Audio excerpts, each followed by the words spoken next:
The sun began to set, painting the sky in deep shades of orange over Liwonde Wildlife Reserve, Malawi. The vast savannah stretched into the distance, glowing gold under the fading sunlight, wild and breathtaking. In the heart of this tranquil scene, a pride of lions, 1 male and 5 females, moved silently through the tall grass, hunting. The powerful male, his mane shining like fire, led them steadily toward the dense woodland. The lionesses followed close, their amber eyes sharply scanning the surroundings for signs of prey. Though Liwonde was known for its rich wildlife, it wasn't without danger. In the deeper parts of the forest, poachers regularly set deadly traps intended to capture elephants and rhinos for their tusks and horns. Unaware of the threat, the lions moved forward with measured calm. Suddenly, the male lion caught a strange scent and veered off from the group to investigate. In an instant, his powerful leg was crushed by a heavy steel snare hidden beneath the brush. A roar of pain shattered the stillness. The 5 lionesses sprang to his side, surrounding their leader, fear flashing in their eyes. The male thrashed and tried to free himself, but the movement only worsened the bleeding. The snare, meant for an elephant, had a vicious grip that wouldn't let go. Hours passed. The male lion lay still now, panting, his energy spent. His pride refused to leave, taking turns guarding and licking his wound, their devotion unwavering. Just as twilight cloaked the trees in darkness, a low rumble echoed the sound of an approaching engine. It was Juma, a park ranger on his final patrol of the day. He slowed the truck when he heard something a distant, strained growl.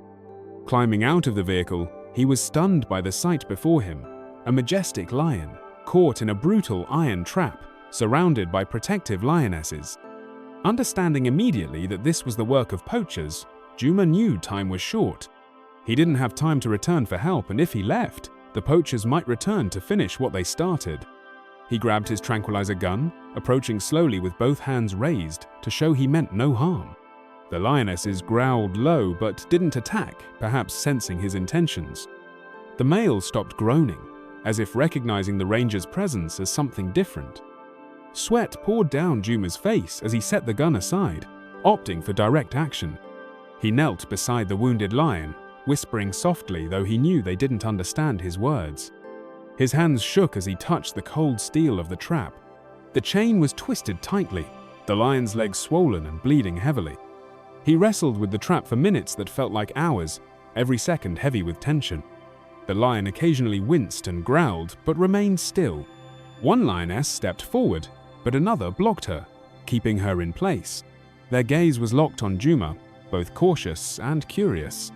Finally, with one last push, the metal joint gave way.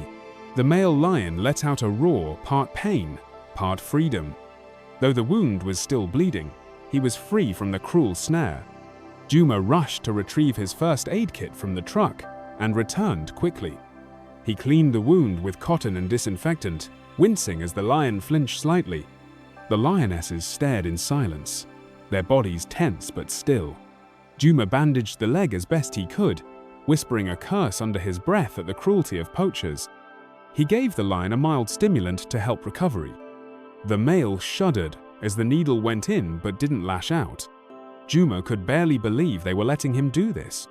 Darkness fell, and the air turned cold. He packed his tools and returned to his truck, still shaken. Looking back one last time, he saw the lion still lying on its side, but the bleeding had slowed. After about 10 minutes, the male began to stir, slowly rising to his feet. He limped, but he walked, and that was enough. The lionesses gathered around him, brushing against his side protectively. Juma stood quietly, keeping his distance. The lion looked at him, and for a moment, there was peace in its eyes. Juma felt an indescribable connection. He nodded gently and returned to his truck. As the engine started, he glanced in the rearview mirror.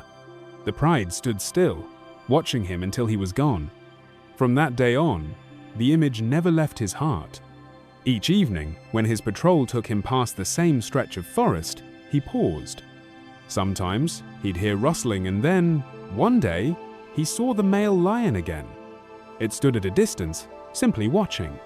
The next day, it followed the truck for several kilometers before stopping quietly. Juma believed it was showing gratitude in its own way.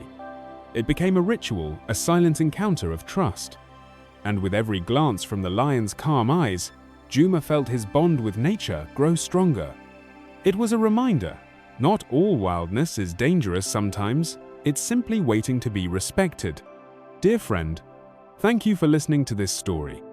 Don't forget to like and subscribe to support our journey with wildlife.